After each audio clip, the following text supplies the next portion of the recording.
conceptos, que tengamos herramientas y criterios para esa relatividad. Cuando hablamos de calidad, recién dijimos que es una cuestión netamente química, que es simplemente un valor de acidez, una valoración. Ese valor de acidez como consumidor, tengamos en cuenta que no es sensorialmente viable aceptable. Es un valor que va a figurar analítico, no es sensorial, y básicamente los ácidos grasos son neutros, entonces no esperemos, como en un vino, el concepto de acidez, ¿está bien? Como también no podemos hablar de pH, porque eso no existe acá, porque no es un medio acuoso. Esto es acidez en el sentido de que son ácidos grasos que se desprendieron y están demostrando deterioro, ¿está bien? Por favor, no existe eso de que es una evaluación sensorial o es sensible esa acidez. Tampoco es una obligación de rotular. Eso también hay que tener en cuenta que no lo pide la ley y no es tampoco un algo, salvo en algunos casos que yo quiera hacer una diferenciación en algunos aceites vírgenes. En el caso particular de aceite de oliva lo van a ver. Brasil lo está pidiendo que las etiquetas digan que tengan menos de 0,5% de acidez, otros le ponen menos de 0,3%. Pero ojo, si hacemos etiquetas con menos de 0,3 es porque lo voy a vender muy rápido, ¿no es cierto? Tengo el mercado abierto, si no. Y después viene la otra, claro. El recurso legal es que si yo pongo un valor, por ejemplo, aceite de oliva extra virgen, que sé que tiene que tener menos de 0,8 acidez, por ejemplo, ese valor de acidez en el momento de origen, en la fecha que indica que se envasó, no cuando se abra. Porque si la acidez evoluciona, debemos tener valores que están pasando. Es raro que los márgenes, si bien son números chicos, se mueven en saltos pequeños, ¿sí? En las condiciones normales. Pero no es obligatorio regular. Y la otra que tengamos en cuenta que dijimos recién, evoluciona en el tiempo. ¿Sí? Es decir, va a ir en aumento, sin duda. Si este valor en aumento excede el límite legal, comienzan a tener también las fases de, para el consumidor es estable, pero para la industria es la fase de refinación o de rectificación. Vamos a ver que esos términos se usan indistintamente, significarían básicamente lo mismo, pero convengamos que si yo digo rectificar y refinar, el término refinar es más suave, ¿no es cierto? No es como que afina. ¿Cuándo rectifico? Cuando está muy mal. Entonces, semántico. Un aceite refinado suena mejor que rectificado, pero básicamente lo mismo.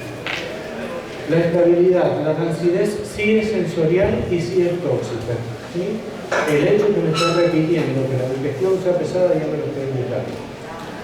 Y es más estable una grasa que un aceite sí, y ustedes lo han visto, porque un aceite en un sartén se rancio y lo percibo rápido, una parrilla que ha quedado en el tiempo extendido no genera ahora. El rancio sale cuando voy moviendo esa grasa. Que también evoluciona con el tiempo y que la cantidad de antioxidantes agregados en el freno químico que yo tengo para esto. El otro freno químico es, el otro freno que tenemos es las condiciones mundiales de las que hablamos. ¿Tiene importancia? Sí. Si quieren, tomamos el mismo caso de aceite de oliva, puede ser cualquier ejemplo del mismo. Si tengo clorofila, es decir, característicos de un aceite que yo lo veo color verde, y yo tengo que decidir si lo envaso en vidrio, si lo envaso en PET, o si lo envaso en una lata, en un tarro. Tengo que ver el destino y también la estabilidad. Porque fíjense, si lo primero que hay que hacer es las cadenas verlas al revés. ¿Qué me está exigiendo el mercado y hacia dónde va el destino? Primero, si yo estoy, como hablábamos recién, mucha gente pregunta si el vidrio es más sano que en PET. No es una cuestión de sano. El tema es de costos, puede ser, de logística por los pesos. Pero a ver, en una restauración fina, el plástico no entra y el vidrio sí. Entonces decidimos vidrio. ¿Sí? Ponemos un aceite fresco que tenga clorofila, que se va a caracterizar por sus colores verdosos, llámese aceite de oliva, llámese aceite de uva, llámese algunas varias vírgenes de girasol. Y ese aceite, al estar en vidrio y tener luz, porque lo expulse por mala práctica de la luz, ¿qué le va a pasar? La clorofila está hecha para activarse frente a la luz. Por lo tanto, esta molécula se transformó en un agente oxidante. ¿Sí? Mientras que si ese aceite hubiera estado en una lata, la oscuridad hace que la clorofila sea un agente antioxidante, la luz prooxidante. ¿Está bien? La misma química, la misma molécula, dos condiciones distintas, trabajamos a favor y en contra de la estabilidad. Si tengo que poner en vidrio, porque la restauración sí me lo pidió, lo pongo en vidrio, pero tengo que tener que toda la cadena tenga la información que ese aceite no lo tengan expuesto a la luz, ¿sí? No lo tengan expuesto en esas condiciones de enrociamiento.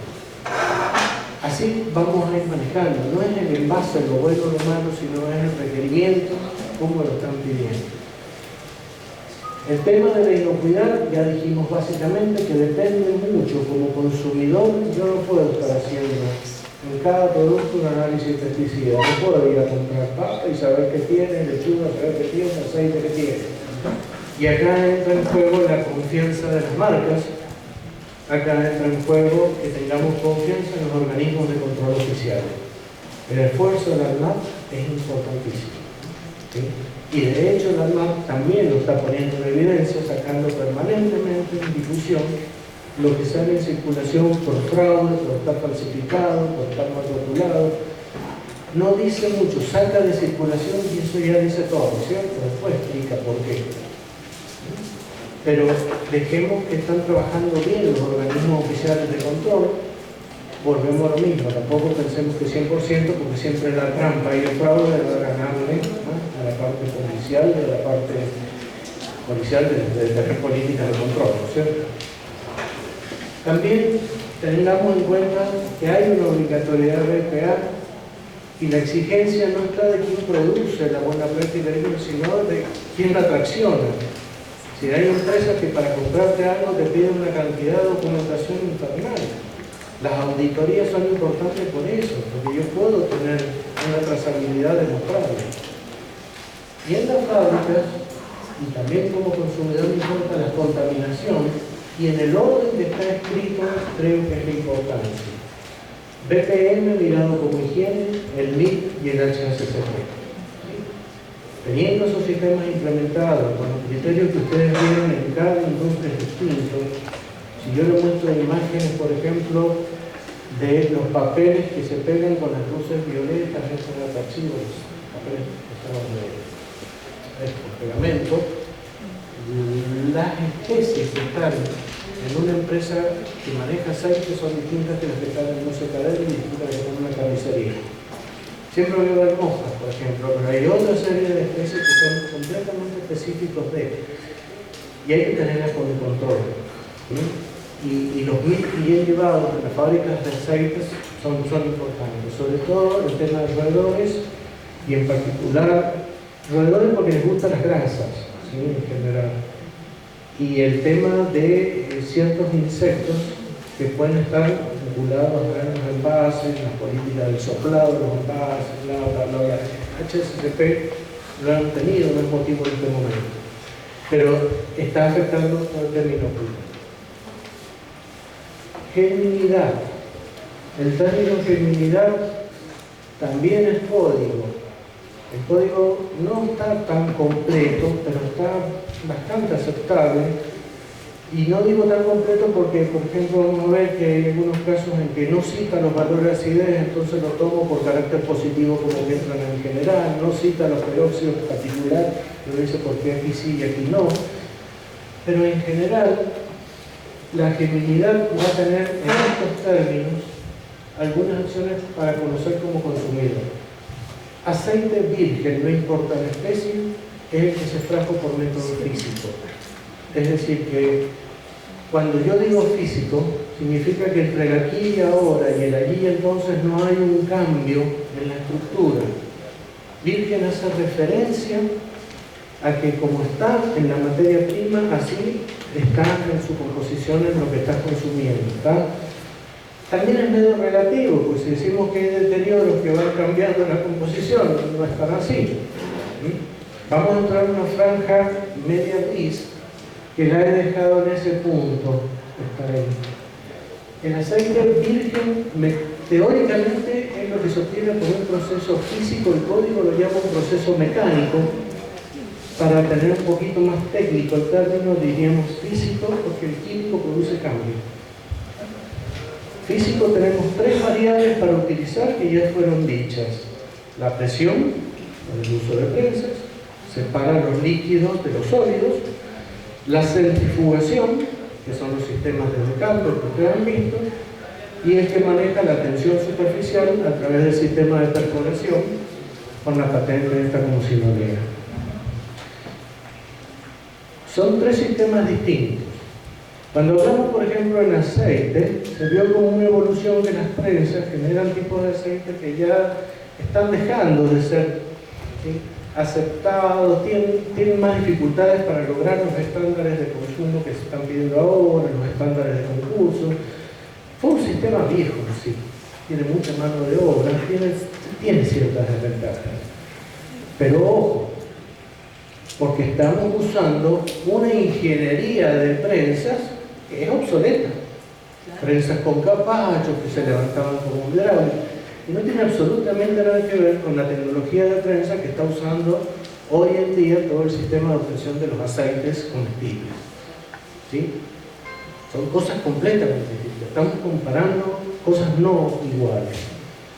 El sistema de centrifugación, por ejemplo, que en el caso de aceite de oliva lo estamos viendo que es el más utilizado por la comodidad y la versatilidad, no sería un sistema tan adecuado en la extracción de estos aceites por la materia prima como hay que tratarla, que ya lo vemos un poquito más en detalle. El concepto entonces de virgen es cuando yo use variables físicas en la extracción y se respeta más o menos la composición original de la materia prima.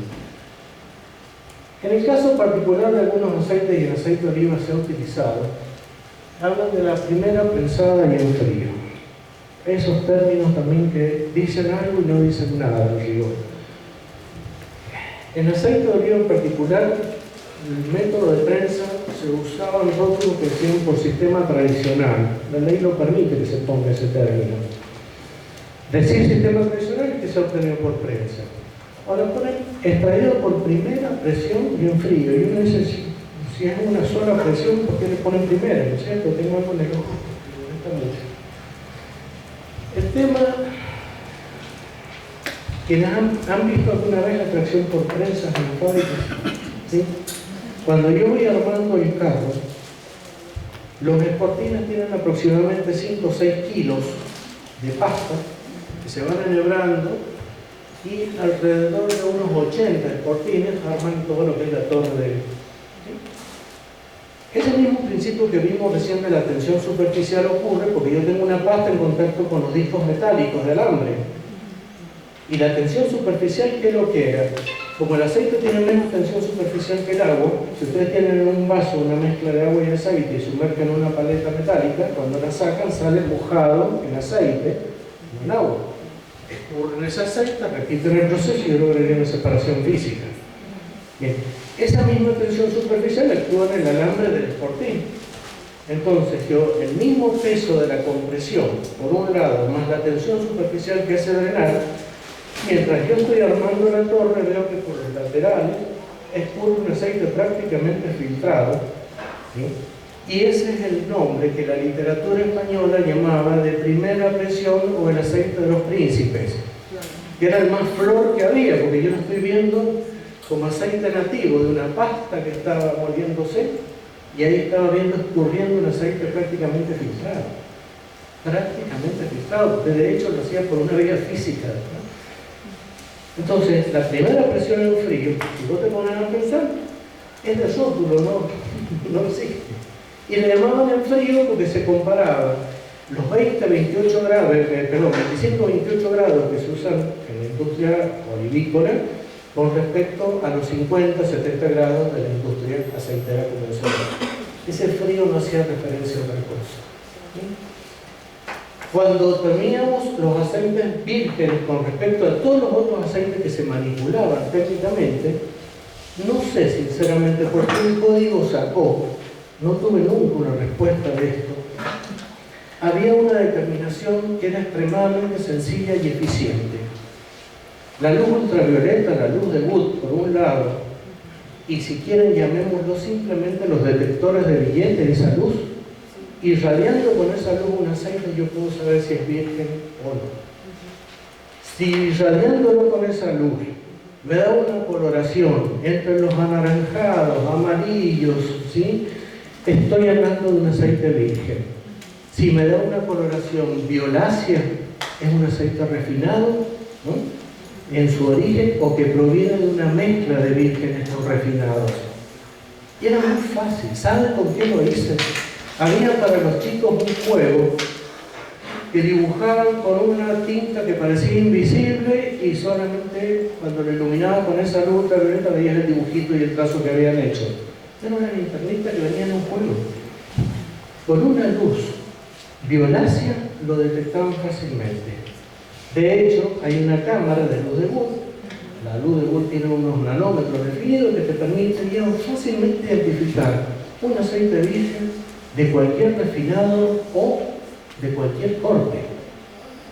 Vimos recién en la clase anterior que ustedes tomaban aceites refinados de oliva, lo mezclaban con aceite virgen, que generalmente es corriente, y tenían un aceite de oliva sin ninguna otra especificación en el rótulo. Con la luz ultravioleta, los tres los identifican fácilmente. No está en el código, pero era una fase de distinguir germinidad. El otro parámetro que está también vinculado a esto, refinado contra virgen, es el índice Verrier modificado. Están todos los aceites, su valor para el código. Lo que pasa es que son valores muy amplios. Pero si, por ejemplo, para aceite de maní, el índice lo pone en 30, 32 grados, es de suponer que a 20 grados centígrados el maní es una grasa, ¿no es cierto?, que está sólido. De hecho, el mantecol, ustedes han visto, cuando tienen que saber, en las noches de calor se va derritiendo. El índice Verrier está diciéndome la temperatura en la cual van a empezar a solidificar sus ácidos grasos, por supuesto van a ser los de punto de fusión superior. Entonces me va a ir previendo el comportamiento que va a tener, porque el enturbiamiento por esta solidificación no se debe interpretar como una alteración, como una contaminación, sino que es algo físico que está ocurriendo. Yo les cuento una anécdota para que vean hasta dónde este índice Verrier puede ser interpretado y ser utilizado.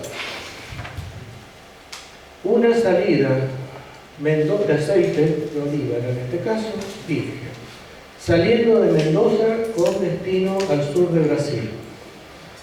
Siempre se hizo a través de la misma empresa de transporte.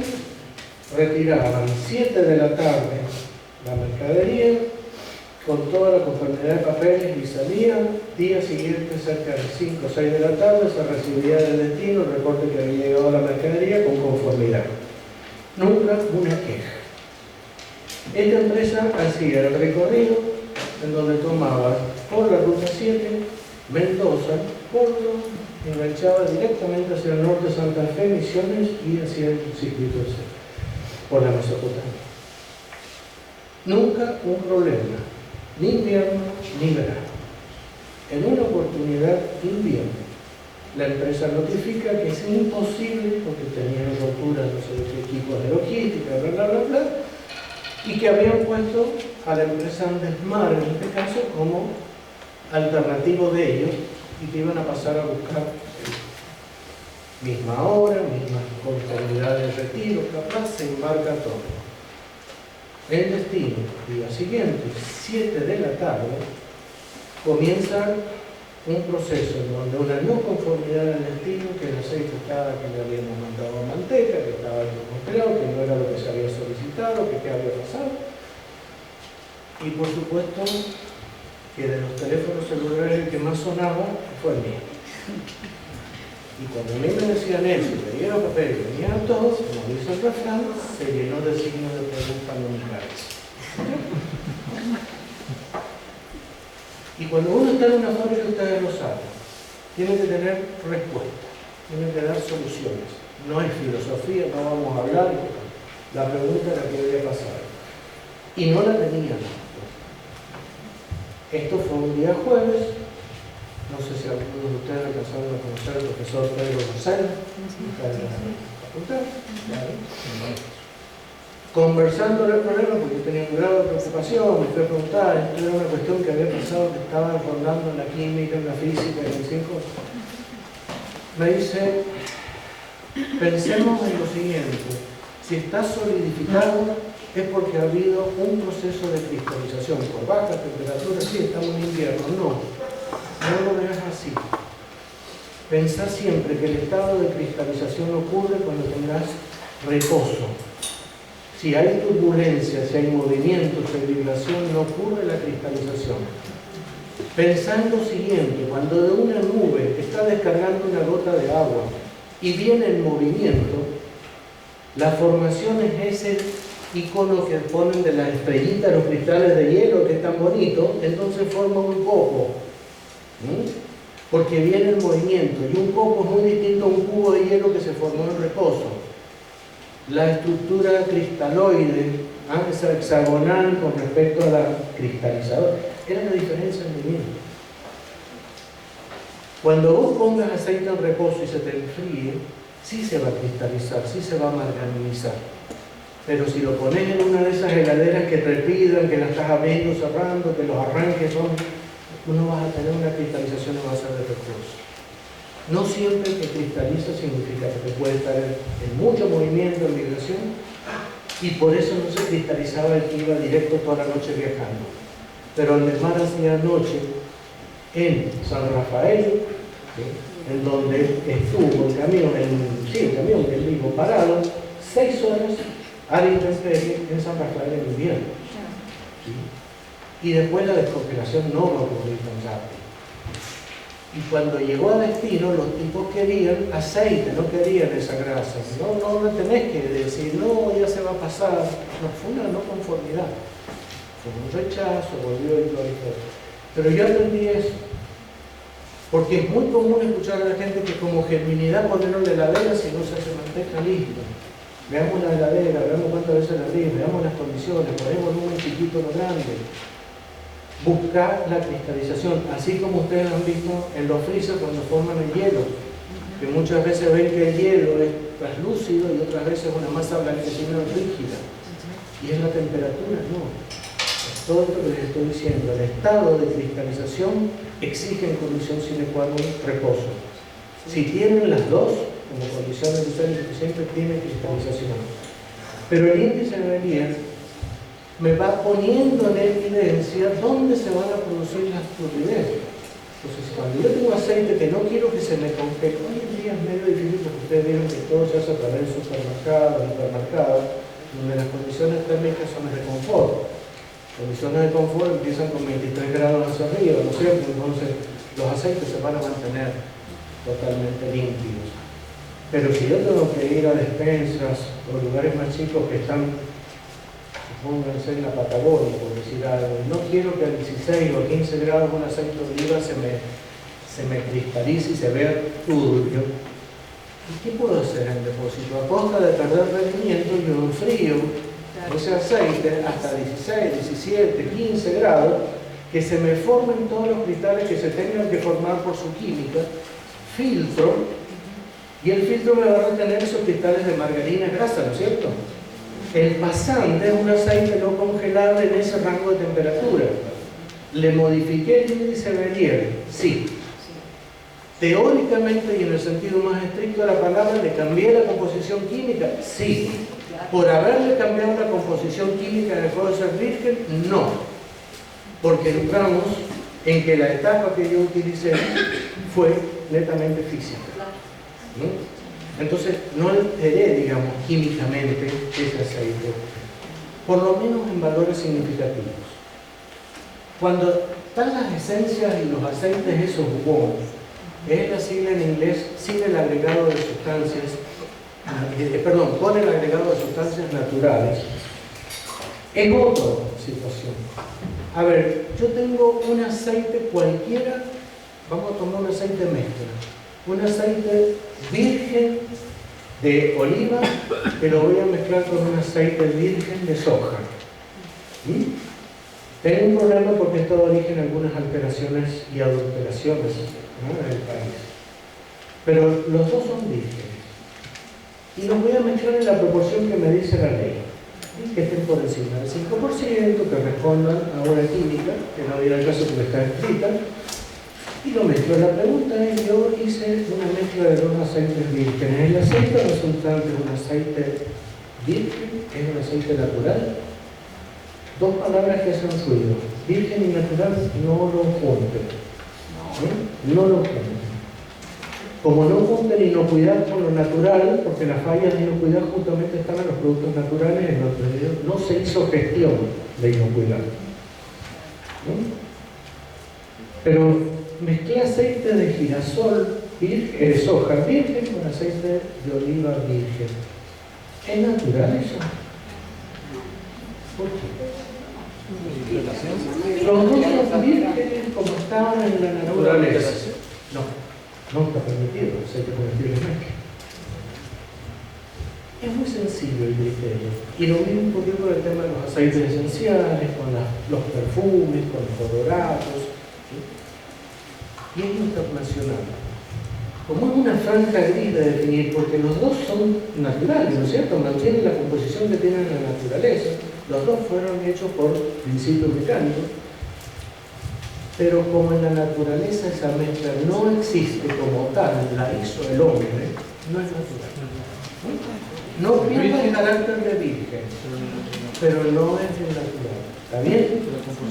Parece una tontería lo que estoy diciendo, pero las comercializaciones toman una relevancia bastante importante. Todavía lo tenemos en zona de grises, por lo tanto no lo ponemos en la información del rótulo. Pero el rótulo tiene que decir lo mínimo significativo, lo mínimo sustantivo. No hay nada de información vana. Esto tiene importancia, pero podría crear más caos y más problemas. Porque fíjense que el grueso de la gente, cuando le pregunta el alimento es natural, es sano, ¿es vinculante? No. Es natural y es inocuo. No me va a hacer daño por ser natural. Peor todavía. Soy yo mismo.